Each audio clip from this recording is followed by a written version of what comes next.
The great yellow sun is reflecting in your deep blue eyes. The day has begun. You spin around, you spin around. Hello everyone. It's the end of the school year, and also COVID restrictions allow more travel now for most of the world. So it's important to know what to do with your aquarium if you go on a vacation and leave it home alone for a few days. You sing la la la la la. Your fish probably won't throw a big party while you're away, but still it's important to make some arrangements to make sure they are all safe when you get home and the tank is not covered full of algae. Even if you don't go on a vacation, we all know that in the summer it's much more challenging to keep the regular water changes because you can go outside, which is much better, having a beer, throwing some burgers on the grill, having a nice drive. That's what normal people do, not just me, right?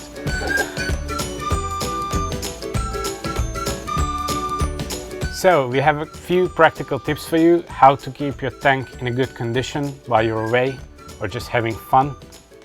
So please stay with me for the next few minutes and welcome to the beautiful world of aquascaping. Get rid of all your sorrows in this summer city. We have four main problems with summertime in the aquarium. First of all, warm temperatures, not just in the tank but in general. Then you probably have less time for your tank, or well, you would have the time but you don't want to spend it with your aquarium. You have to solve feeding the fish and fertilizing your plants when you go away for a few days. And also, probably there's too much light hitting your aquarium directly in these brighter conditions. So let's go one by one. First of all, water temperature. That's a topic that we get back to all the time, not just in the summer, but obviously in summer the weather is much warmer, so the problem is much bigger than usual. The water temperature should never go about 25 degrees Celsius. Obviously for a few days it's not a problem, but if it goes on for a long time, anything above 25, it's deadly for most of your plants. You also have to take into consideration that the water itself is usually 1 or 2 degrees higher than the room temperature itself. So that can go against your comfort as well, because if you don't want to live in cold rooms, for some people 22-23 degrees is cold. It's too hot for me even. But yeah, you have to make sure that you take this into account when you try to set up your room temperature, because that's the best option you have, having it air conditioned, the whole room. And you have to remember to leave it on even if you go away on a vacation. You probably wouldn't leave on the AC, because who for if you're not home? But your fish, and especially your plants, are going to be very, very grateful if you leave it on for them.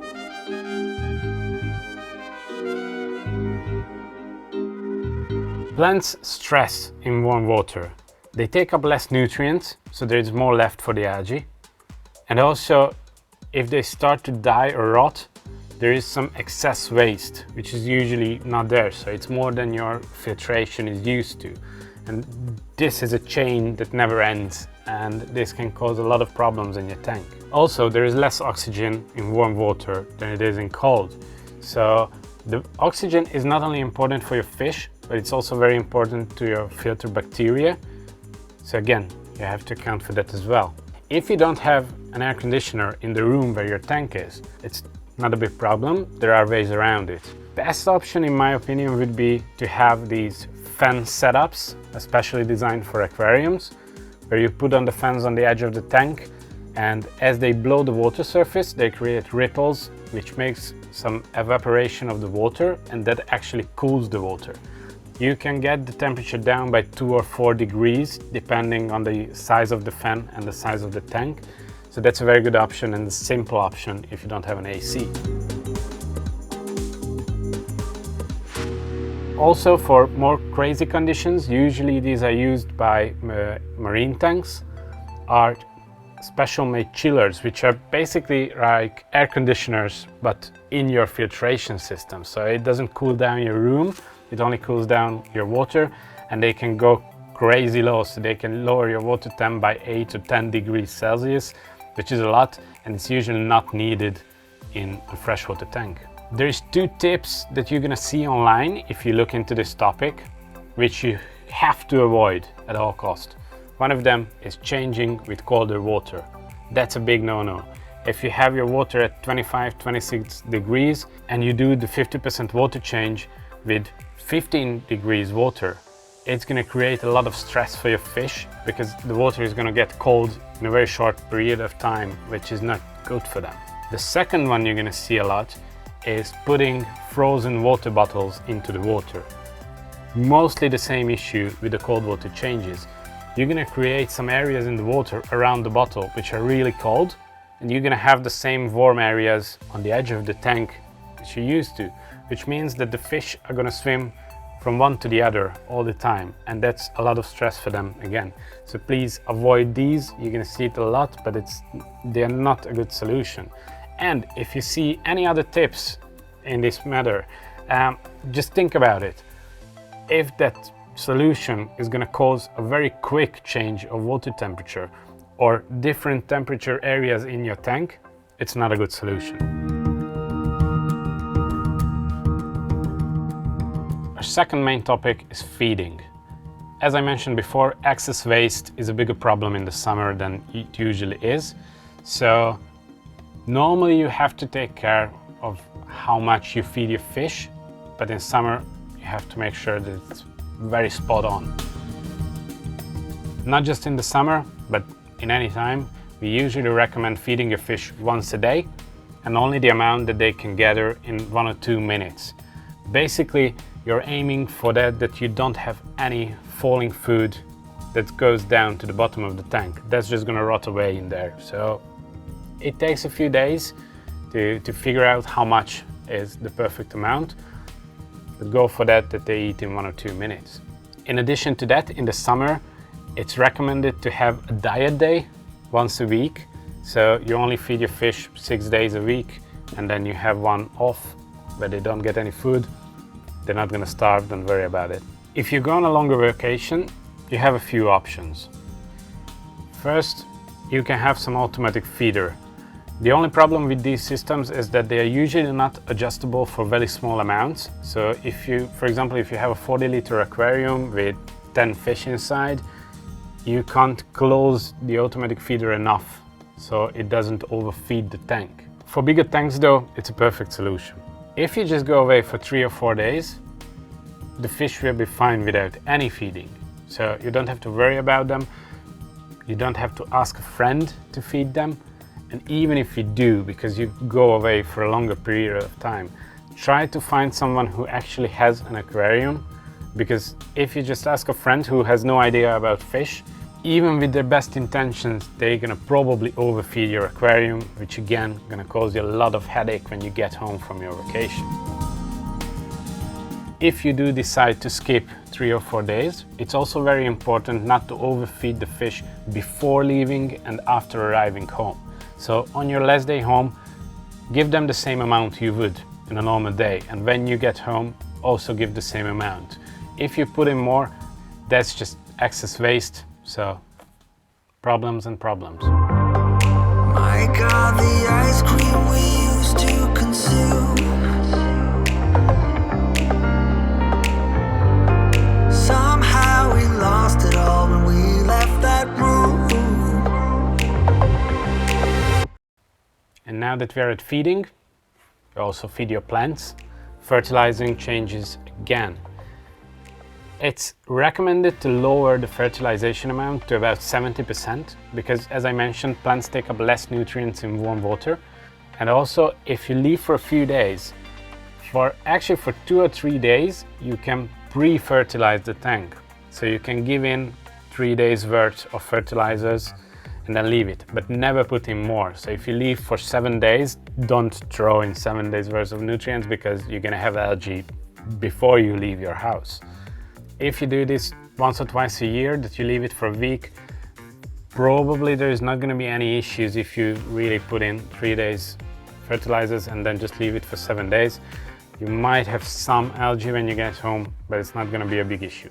If you leave for longer times on a regular basis, the best option is an automatic doser, which is usually doing a better job than you, because if anyone tells me they never forgot to add the fertilizers in the morning, that's just straight on lie. So yeah, automatic dozer is a very good option even if you don't leave your house.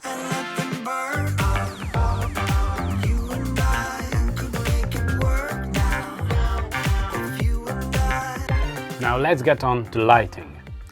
Usually we don't recommend changing the lighting routine in a setup because if it works well, why bother? But if you have, for example, a living room with a lot of windows, so there is noticeably more light in the room in the summer than it would be in the winter, then it's recommended to lower the lighting time by 1 hour.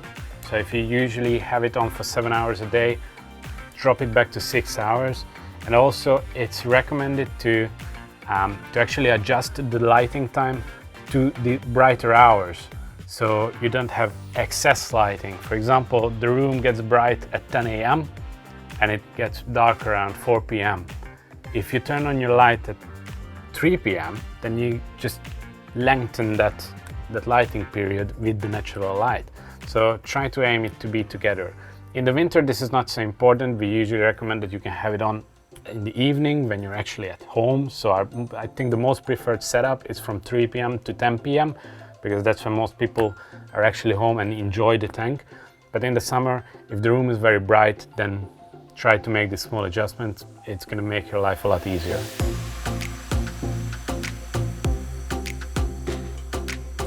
It's also good practice to have the room shaded some way when you're not home at least, but this can get to a really nasty fight with your better half, so tread carefully on this topic.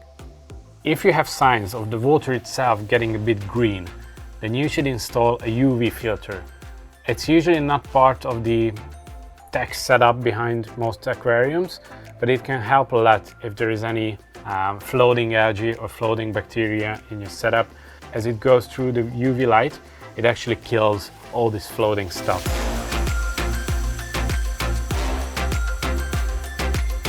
And now to air pumps, which we don't talk about too much on this channel, mostly because we have CO2 aquariums and we have AC in the showroom and all this. But if you don't have an air conditioner and your water gets warm, then you usually have less oxygen, as I mentioned before. To avoid this, you can introduce an air pump.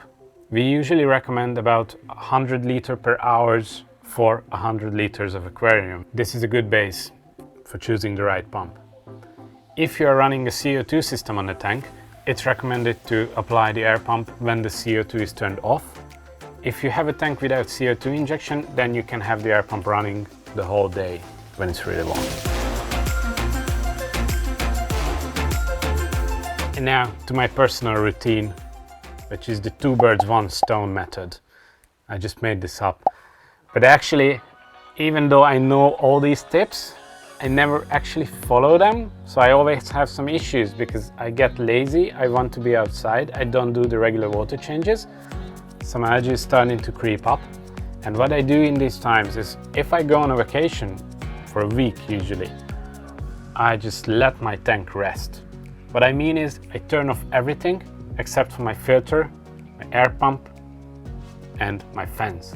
So I have proper filtration, I have oxygen in the water and I cool the water when I'm not around. But I don't have any lighting, I don't have any CO2. What this causes is that the plants are going to actually slow down, they get into a resting place and all the algae usually dies out. If the room is bright, it's also recommended to cover the tank. It's basically like when you do a blackout, but you don't have to cover it airtight like with a blackout. You just use some cardboards that you cover the glass of the tank with. You can leave the top open, and this way when you get back home you're gonna have all the algae dead in the tank. You don't have to worry about that anymore. The plants are gonna look a bit funky. They're gonna reach to where they are used to the light coming from, so they're gonna look a bit weird, but that's going back to normal in a few days. And also your fish are gonna lose their color in the dark, but that comes back in a few days as well. I think this is the best solution. Even if you don't have any algae, the tank doesn't really suffer from this. It just freshens it up and you don't really have to worry about asking someone for fertilizing, asking someone for feeding the fish. You just leave your tank, and when you get back, you look at it a bit weird for a few days and then everything goes back to normal.